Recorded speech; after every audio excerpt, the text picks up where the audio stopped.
Enfim, e aí as minhas aventuras poéticas não pararam por aí. Tem um livro que está no prelo pela editora Moinhos, que tem um livro, tem um título nada generoso, aí já não é mais historinha de memória, nem de criança, não tem a ver com, né, com essa coisa do afeto de ontem, mas tem a ver com afetos e desafetos de hoje, né? É um livro que se chama Pura, Puxa, Puta Poesia. Que, olha, eu vou te contar, que chegou a ser rejeitado por uma editora por causa do título, né? Tem muita gente puritana, né, nessa vida, que coisa.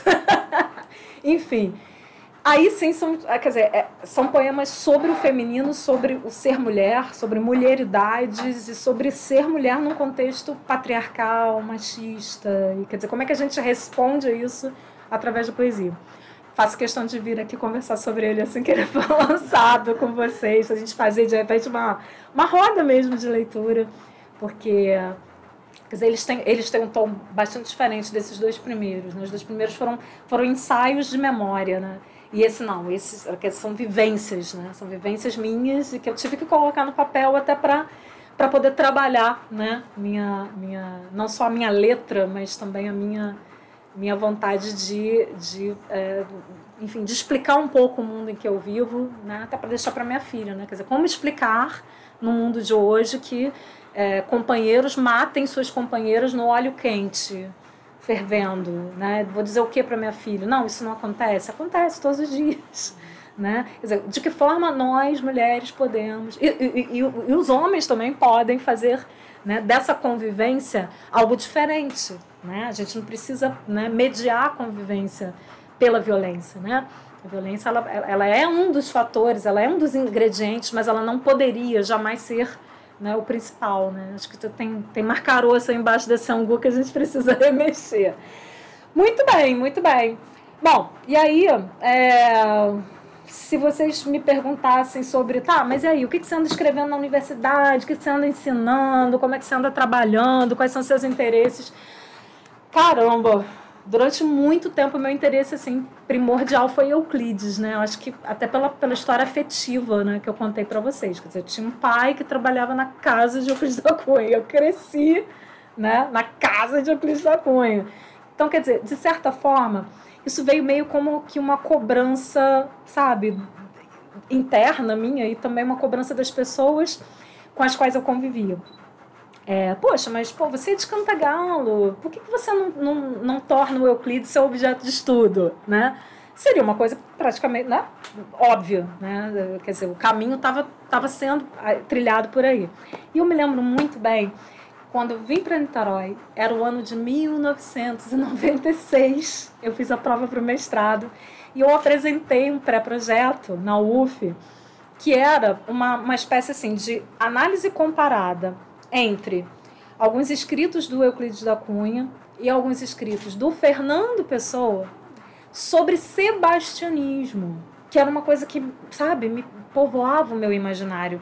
Quer dizer, eu nessa época, claro, eu já era leitora de Euclides, mas me interessava ler Euclides para além dele mesmo.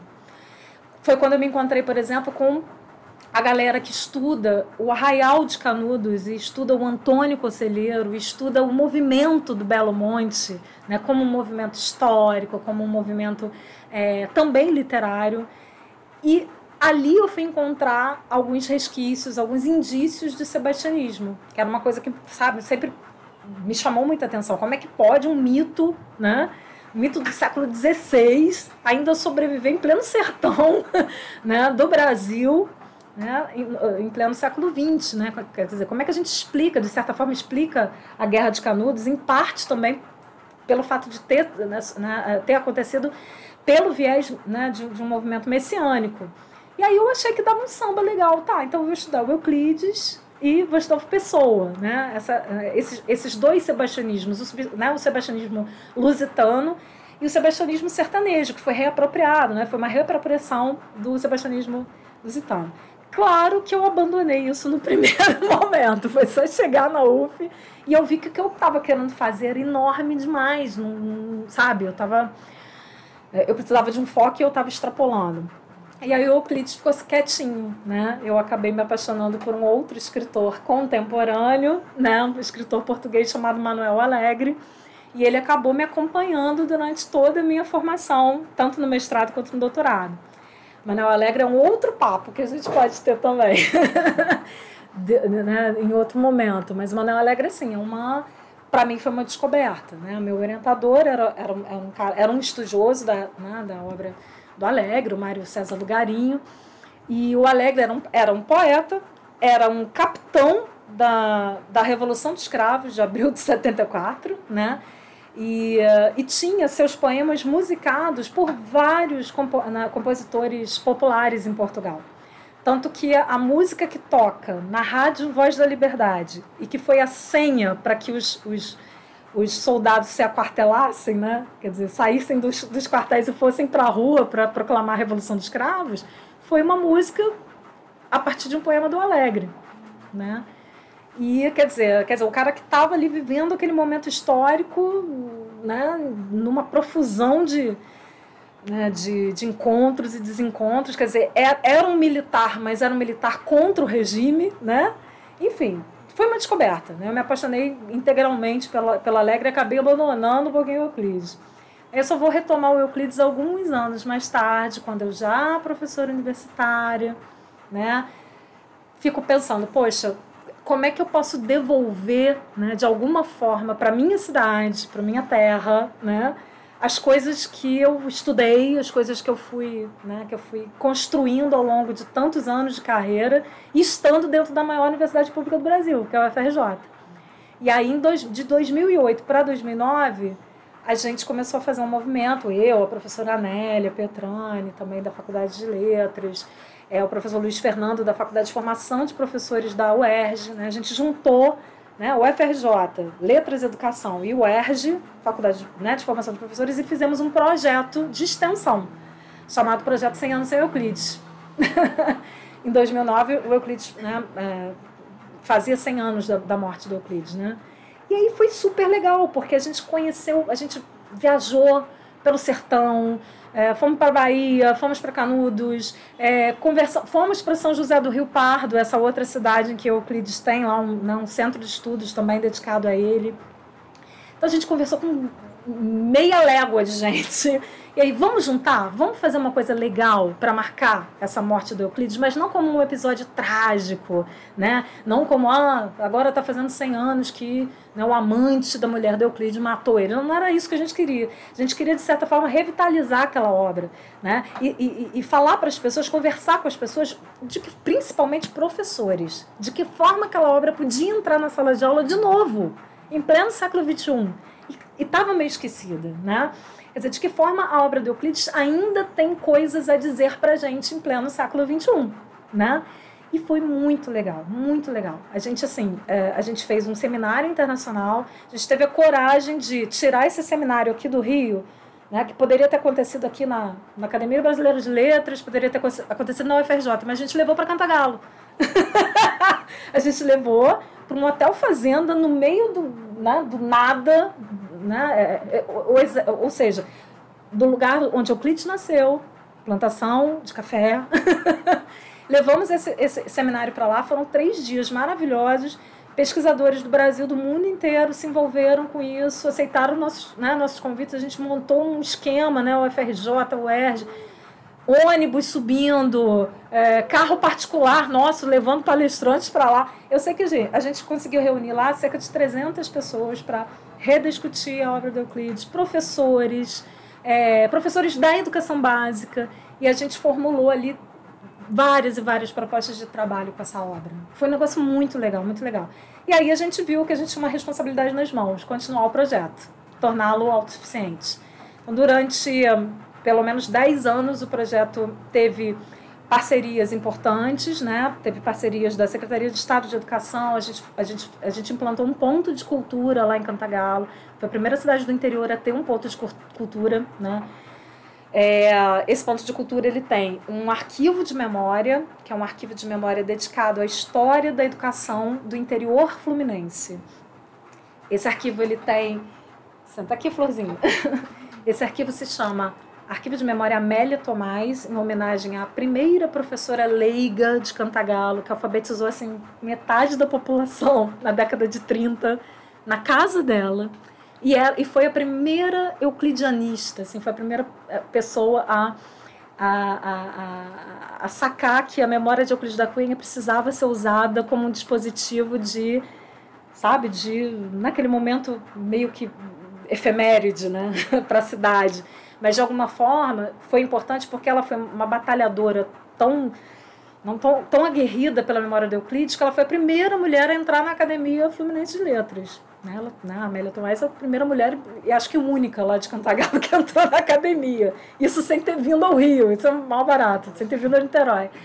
E ela foi também a primeira diretora da Casa de Euclides da Cunha. Né? Ela inaugurou a casa em 1959. Então isso tem um apelo muito grande. Foi a primeira vereadora mulher também. Apesar de integralista, vocês imaginem. Era uma professora leiga integralista, usava lá aquele uniforme, camisa verde. Tinha um salvo-conduto para poder andar na cidade. Né? Porque em tempos de Getúlio, né, ela tinha que ter um salvo-conduto. Né? Imagina quem é que ia dar a educação do seu filho para uma integralista. Se correspondia com Plínio Salgado. Né? Uma coisa desse tipo. E aí nós temos lá esse arquivo de memória, temos uma brinquedoteca, que a gente chama de Ludoteca da Cunha. Essa ludoteca, ela é uma parceria da UFRJ com a prefeitura local, que cedeu uma sala enorme da biblioteca pública para a gente instalar a brinquedoteca, que é linda, uma gracinha. Temos também uma cordelteca. Nós recebemos uma doação de 1000 folhetos de cordel da Academia Brasileira de Cordel aqui que fica aqui esse bairro boêmio famoso. Não é Laranjeira, gente. Santa Teresa, olha só que maluquice. Santa Teresa. A gente recebeu essa doação, levou toda para Cantagalo.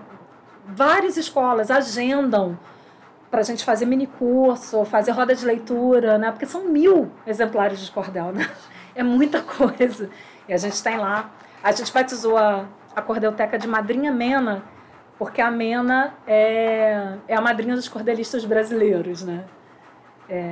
E atuante até hoje, né? Na Feira de São Cristóvão, vende lá os cordéis dela, etc. Toca violão, muito legal. E ela teve na inauguração, ela foi lá inaugurar com o nome dela. Enfim, a gente tem, né, um trabalho que foi sendo implantado, né, aos poucos.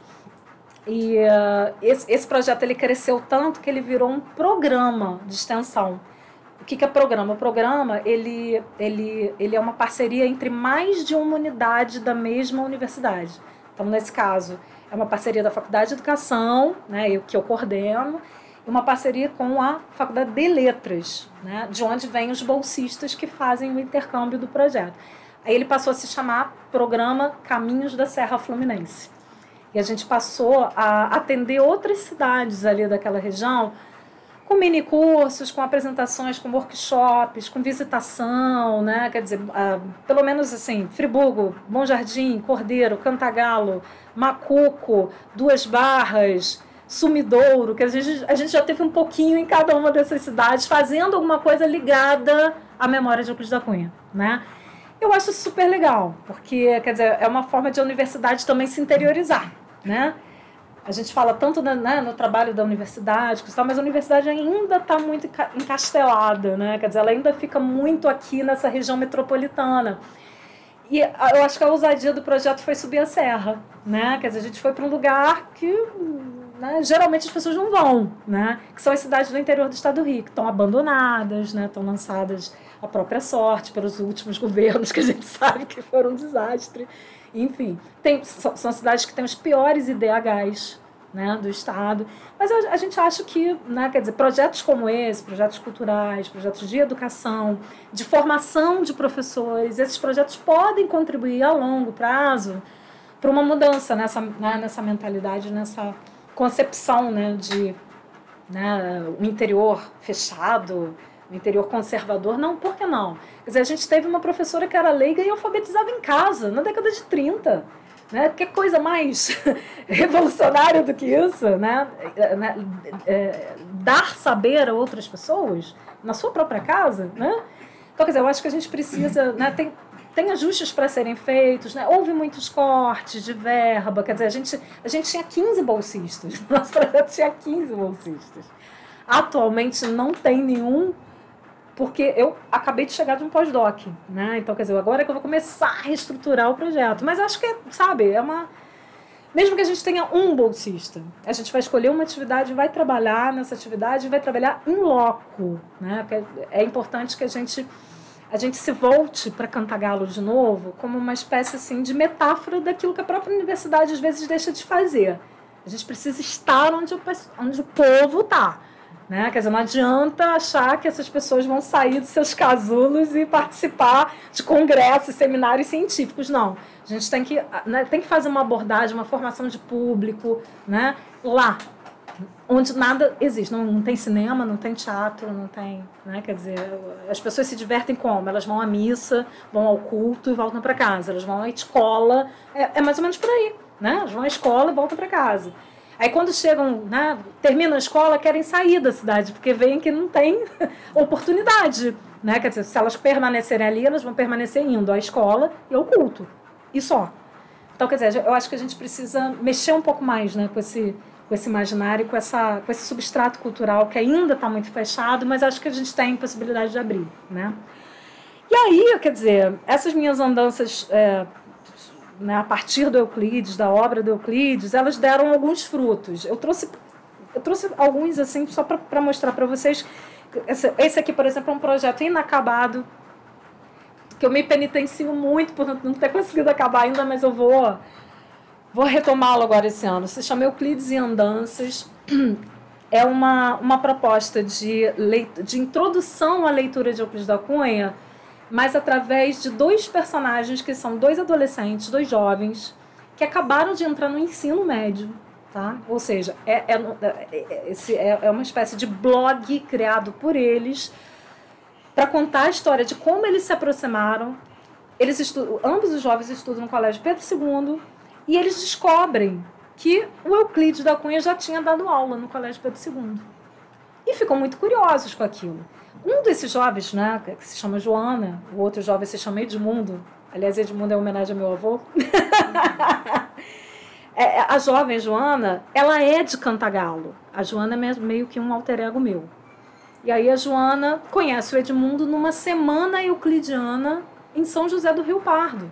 Aquela cidade paulista lá que eu contei para vocês, que tem lá os restos mortais do Euclides. E aí eles se apaixonam. São dois jovens, um tem 16 anos, outro tem 17. Eles se apaixonam, vão estudar no mesmo colégio e eles querem...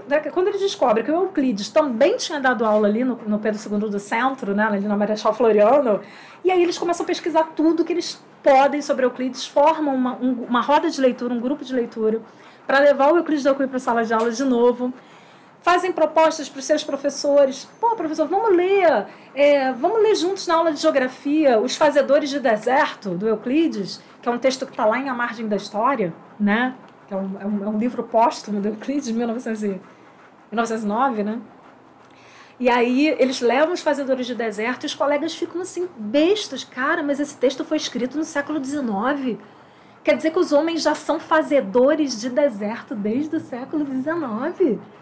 Né? Os caras ficam assim, porra, não sabia que Euclides falava sobre ambientalismo. Muito antes disso ser moda. O cara já falava sobre questões ambientais, né? Sobre todo aquele Vale do Paraíba ali, que já estava em decadência, naquela área do café, né? Que foi, né, sucessivamente, né, decaindo.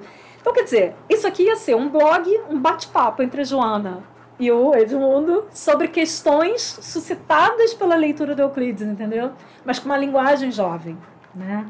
E eu quero retomar esse projeto. Acho que, sabe, a gente precisa, de alguma forma, né, dizer para os meninos, não, gente, Euclides não é um escritor para deixar lá na estante pegando poeira, não. O cara é atual, né? Quer dizer, na obra do Euclides você tem questões sobre meio ambiente, sobre demarcação de fronteiras, sobre expoliação do trabalho escravo, né? Quando ele vai para a Amazônia e ele vê a situação dos seringueiros, né? Ele faz muitos artigos, né? Criticando veementemente a expoliação do trabalho, né? escravo nos seringais. É uma obra de denúncia da realidade social, vide Os Sertões, né? Quer dizer, não vou aqui chovendo molhado, mas, né, quer dizer, Os Sertões, mesmo quem não leu, leu. Mesmo quem não leu, conhece. Né? Nem que seja pelo filme do Sérgio Rezende. Né? Sabe a história de Canuto, sabe a história do Conselheiro, sabe dessa guerra fratricida horrorosa que matou mais, sei lá, 60 mil pessoas por baixo, aí, é o que se presume que tenham morrido entre soldados e sertanejos, né? Enfim, é um cara atual. É tão atual que a Flip desse ano vai homenageá-lo, né? Então, acho que o Euclides vai voltar, agora em 2019, a ser o centro das atenções em termos da sua literatura, do seu viés jornalístico, do seu viés etnográfico, do seu viés antropológico. Quer dizer, porque o Euclides é um, mas é muitos em um só. Né? Os escritos do Euclides são muito plurais. Lidam até mesmo com questões de diplomacia, né? entre os países da América Latina, por exemplo, né? Enfim, eu acho que isso vai dar um samba bem legal. Só para vocês terem uma ideia, por exemplo, tem um momento aqui em que deixa eu ver se é a Joana. Não, é a Joana, sim. A Joana diz assim: checkmate. Impossível fugir do elogio à minha terrinha, né? Cantagalo. Cantagalo aparece aqui adornada por uma aura mítica, a das lembranças de infância do Euclides da Cunha. Quando a gente é criança, não se lembra de esquecer. E às vezes também troca tudo e não se esquece de lembrar. De alguma forma, eu creio, as imagens daquelas cadeias montanhosas que a gente chama de morros. Lá em Cantagalo a gente chama tudo de morro. E morro não é favela, como é para vocês. É porque a gente vive, né? A gente cresceu ali no meio de um monte de cadeias montanhosas que a gente chama de morros. Bom, essas imagens devem ter ficado gravadas nas retinas do Euclides, proporcionando a ele uma volta ao passado como se fosse um tempo perfeito, mas que já está realizado. É um chão de relevo acidentado, entrecortado pelos muitos corpos hídricos que serpenteiam por entre os morros arredondados. E o Euclides, aquele engenheiro das linhas retas, aceita as sinuosidades do caminho que vai da sua memória à história da sua terra, tornando-se pequenino novamente, como pequenina foi e é de muitas formas e sob muitas acepções a Santa Rita do Rio Negro que o viu nascer. Euclides, na verdade, nasceu numa fazenda chamada Fazenda da Saudade, que ficava no distrito de Santa Rita do Rio Negro. Hoje, Euclidelândia. Hoje, batizado de Euclidelândia. Esse hoje, vamos botar aí já uns 45, 50 anos, tá? Só que os moradores mais antigos não aceitam chamar a cidade de Euclidelândia, de jeito nenhum. É Santa Rita do Rio Negro! Que negócio é esse? Muito curioso, né? Então, quer dizer, um pouquinho dessas histórias que eu queria que a Joana e o Ed contassem, né? E acho que essa aqui eu vou ter que terminar porque eu tenho que dedicar para minha filha, né? Não tem jeito. Virou um livrinho só para participar de um prêmio, o prêmio Miau de Literatura da editora Costelas Felinas. E essa foto que está aqui na capa é um dos trabalhos que a gente realizava nas oficinas de arte lá do Ponto de Cultura. Vocês podem ver que é uma criança olhando para o pai, só que o pai tem a cara do Euclides da Cunha. Né? Quer dizer, as crianças que iam lá para ouvir contação de história, cinema, que a gente tinha também a gente tem até hoje, né? Uma cinemateca muito legal lá, tem uma salinha que a gente, né, promovia sessões de cinema todo sábado à tarde. Aí as crianças, no final do filme, elas podiam desenhar, pintar, né, escrever o que quisessem. E essa aqui é uma foto de uma das criações das crianças, né? O menininho sentado com o papai Euclides.